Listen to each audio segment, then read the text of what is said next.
My crazy religious father thinks I'm a Satan worshiper. My father divorced my mother after finding her smoking grass.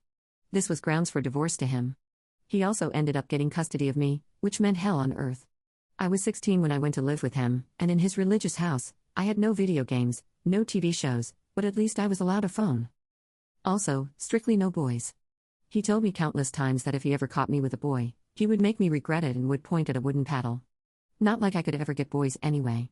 I wasn't very attractive, and due to isolation enforced by my father, had no friends or social skills. I attended a Catholic school and was very interested in boys. I also had a crush, a boy named James. His massive middle leg was of interest to me. However, I had no hope as I was very unattractive.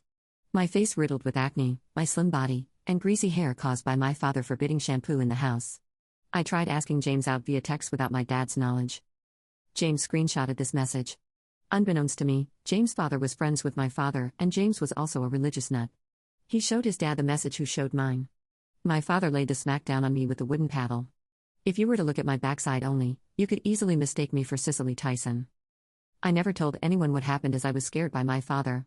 He also took my phone away for 3 months as punishment, and it so happened to be summer break. Nothing eventful happened in the 3 months, and I got my phone back at the start of the year. When I came back, I noticed one of the girls in my class had gotten way more pretty, no joke.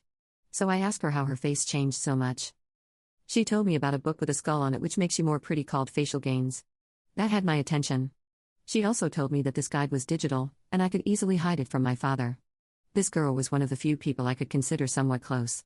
That night, I bought my own copy of this guide. I started using it, and my face started changing. My father noticed and asked me about it, to which I claimed I didn't know what he was on about. Well, after using this book for a little while, the changes on my posture, my face, even physique were a little different. My father kept asking me and was really pressing the issue, but I never told him.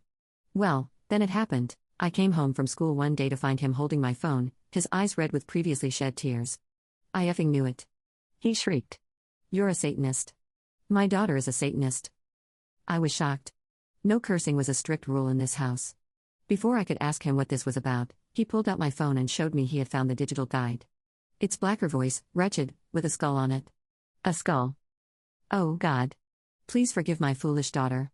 I couldn't believe what I was seeing. A grown man dropping to his knees and yelling at God for finding a book with a skull. And look at it.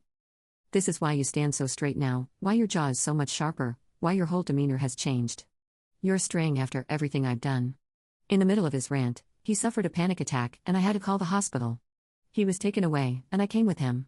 Thankfully, he was okay, but I made the decision to go stay with my older brother who took me in. I thought this was the end of it, but I couldn't have been more wrong.